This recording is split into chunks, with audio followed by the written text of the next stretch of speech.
سر اگر یہ تصور کیا جائے کہ انسان بچے کی صورت میں پہلے پیدا نہیں ہوا، کچھ شعور تھا، تو آپ مجھے یہ بتائیے کہ اس کی شعوری کیفیت کیا تھی؟ اب ہم دیکھتے ہیں کہ آپ بلوغت میں جاتے ہیں بچپن سے تو آپ کو شعور آتا ہے، تو پھر کیا وہ باشعور تھا پہلے سے؟ یہ آدم و حوا کے بارے میں یہی معلوم ہوتا ہے کہ وہ باشعور تھے، اللہ تعالیٰ نے ان سے کلام کیا، ان کو مخاطبے کا شرف حاصل ہوا، ان کو ایک خاص جگہ پر رکھ کر بتایا گیا کہ ان کی فطرت کیا ہے، ضروری تعلیم دی گئی، اس کے بعد اس دنیا کی پیدا کر دی گئی۔ قرآن مجید تو یہ کہتا ہے کہ ہم نے ایک ہی جان سے پوری انسانیت کو پیدا کیا، اور آدم و حوا یہ ہیں جن کی نسل اب دنیا کے اندر موجود ہے۔ وَبَثَّ مِنْهُمَا رِجَالًا كَثِيرًا وَنِسَاءً، یہ ایک جوڑا ہے، ایک ماں باپ ہے جس سے پوری دنیا میں انسانیت پھیلی ہے۔ یہ وہ بتاتا ہے۔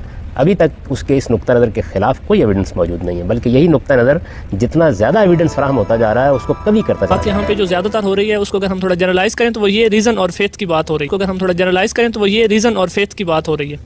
تو عباسی دور میں کہا یہ جاتا ہے کہ اسلام جو ہے، فیتھ جو ہے اسلامک، وہ ریزن کے خلاف ہے، اور اس کی مثال یہ دی جاتی ہے کہ عباسی دور میں جب معتزلہ کو سنب کیا گیا تو وہ دراصل ریشنلزم کا ایک قتل تھا، اور اس کی بنیاد پہ مسلمان مادی طور پہ پھر ترقی نہیں کر سکے، انحطاط پذیر ہو گئے۔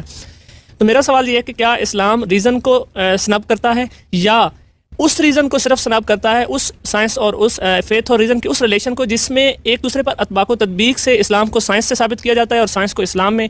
تو کیا یعنی اس کی کیا سٹیٹس کیا ہے اسلام میں صحیح، کہ کیا ریزن جو ہے وہ اسلام میں الاؤڈ ہی نہیں ہے، یا صرف وہاں پہ الاؤڈ نہیں ہے جہاں اطباق و تطبیق کا مسئلہ آتا ہے؟ دیکھیے، اسلام کا مطالعہ آپ جب بھی کریں تو نہ عباسی دور کے حوالے سے کریں، نہ اموی دور کے حوالے سے کریں، نہ عثمانی دور کے حوالے سے کریں۔ اسلام کا مطالعہ خدا کی کتاب کی روشنی میں ہونا چاہیے۔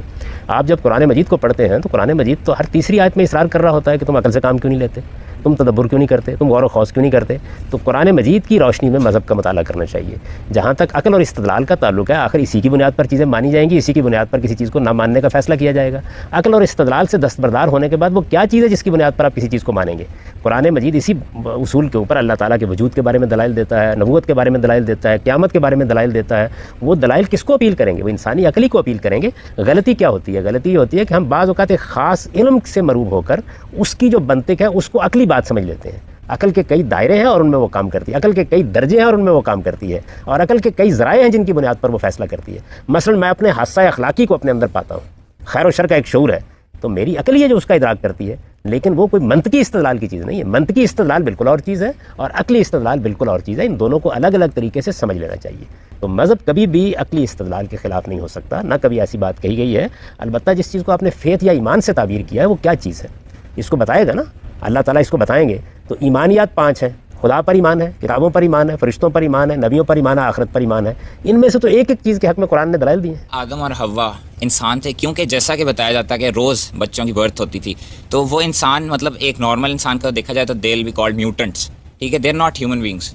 تو اس طرح دیکھا جائے تو پھر تو جس طرح سائنس کہتی ہے